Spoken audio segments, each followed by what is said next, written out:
Assalamualaikum warahmatullahi wabarakatuh. Selamat pagi, selamat siang, selamat malam. Jadi pada kesempatan kali ini kami akan mempresentasikan hasil dari product design thinking kami. Sebelum mulai presentasi mungkin saya perkenalkan dulu ya.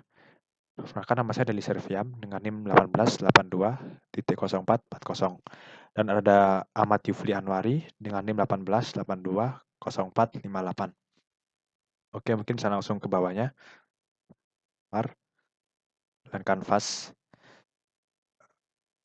Jadi di line canvas-nya yang seperti disinggung kemarin, line canvas kemarin ini kami akan membuat produk sebuah augmented reality virtual yang dimana akan dipaksakan di produk e-commerce. Mungkin ini sedikit gambaran line canvas kemarin yang waktu tugas UTS ya. Karena membuang waktu, mungkin bisa lanjut ke personanya. Langsung ke bawah, War. Nah, jadi personanya itu adalah masyarakat pengguna e-commerce. Memang kalau kita lihat kan emang jual beli e-commerce kan sekarang sudah menjamur ya ke seluruh Indonesia, bahkan ke seluruh luar negeri.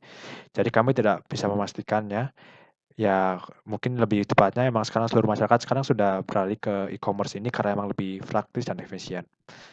Untuk demografisnya emang paling banyak itu masyarakat yang tinggal di perkotaan ya, emang karena mereka sibuk dengan kegiatan perkantoran mereka. Kisaran umurnya itu sekitaran 20-55 tahun. Dan mereka sedang bekerja. Nah, untuk kriterianya itu adalah produk yang dipesan dan dikirim tidak sesuai dengan iklan yang dipasarkan. Jadi di aplikasi hal ini membuat pembeli merasa dirugikan. Untuk objektifnya, produk yang dipesan dan dikirim sesuai dengan iklan yang dipasarkan di aplikasi. Jadi emang sedikit penjelasan, emang apa yang kita buat itu berharapnya augmented reality ini tuh dapat membantu para pengguna e-commerce untuk melihat produk secara lebih rinci ya, secara virtual sebelum sampai ke tangan pembeli. Langsung bawahnya, War.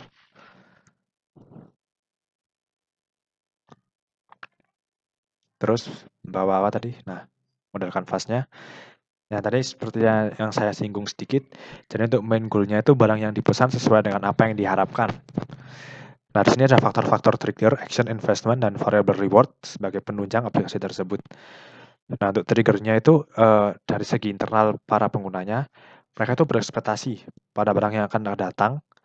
Lalu yang kedua ada ukuran barang yang tidak sesuai dengan apa yang dipesan. Itu dari fitur internal ya. Untuk eksternalnya sendiri itu dia sering para penggunanya itu dia dapat dia itu kadang tergiur dengan barang apa yang dipamerkan oleh teman-temannya. Dan kadang eksternalnya itu dia jauh dari toko dan membuat pembeli tidak bisa melihat barang secara langsung. Jadi pengguna itu dia kalau misalnya ke toko itu kadang ada mager, agak karena emang di sisi lain dia di kesibukan mereka juga kadang untuk jarak ke tokonya itu mereka tidak sesuai dengan barang apa yang dia pilih.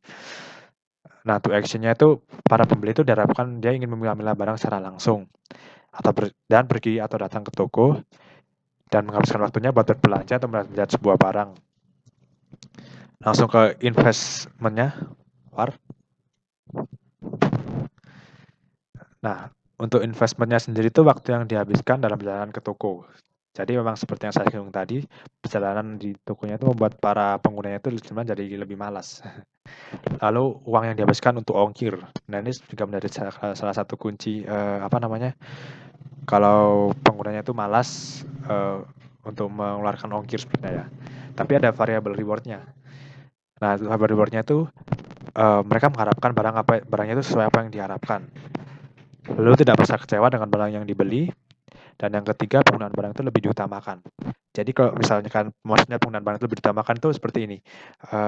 Kita kalau membeli barang baru itu kan otomatis kita ngerasa nge-hype ya. Hype itu merasa bahagia ketika barang itu datang. Pasti langsung dipakai pertama. Atau mungkin barang-barang seperti action figure ya contohnya. Itu langsung dibuka, langsung dimainkan kan seperti itu. Nah, itu penggunaan barang lebih diutamakan. Nah, kami juga dalam desain thinking ini memperbandingkan ya, kami juga cari di internet. Jadi desain thinking itu ada metode empatis ya. Jadi mungkin bisa saya jelaskan sedikit tentang empatis di sini.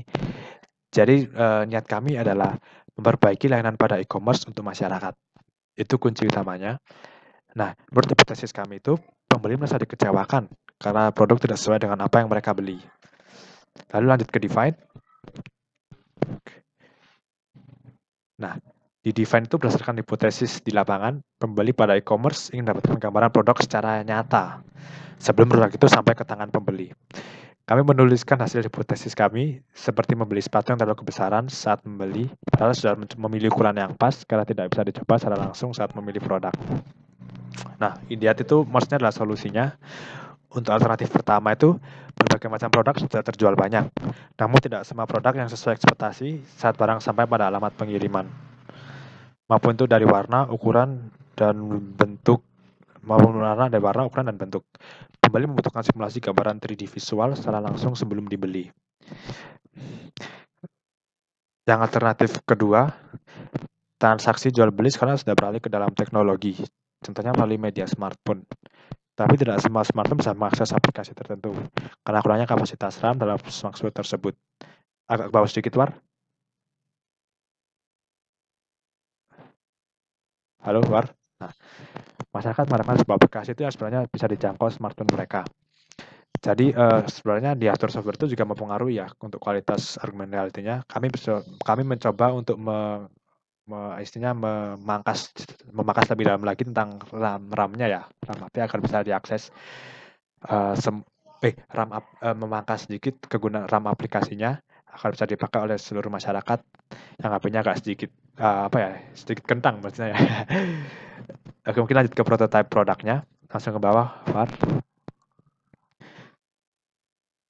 Nah, agak ke bawah dikit, War. Nah, agak di zoom buat user interface-nya. Jadi dalam kasus prototype ini, kami akan membuat desain tampilan yang cocok pada prototype tersebut. Nah ini ya, jadi untuk user interface-nya kami sudah menciptakan user interface-nya, dan di situ tuh emang untuk user interface itu hampir sama ya dengan produk-produk e-commerce pada umumnya. Cuma yang membandingkannya adalah nanti akan ada simulasi virtual kamera yang dimana itu akan menangkap menunjukkan produk itu tersebut. Nah, contohnya seperti ini. Jadi contoh kasusnya seperti ini ya. Jadi sebelum kita memilih produk, kita bisa menggunakan fitur kamera itu untuk menunjukkan simulasi barangnya agar pengguna itu semakin yakin dengan apa yang akan dia pesan. Jadi mungkin itu saja sih dari kami. Untuk melebihnya mohon maaf. Sekian dari kami presentasinya. Kami tutup. Wassalamualaikum warahmatullahi wabarakatuh.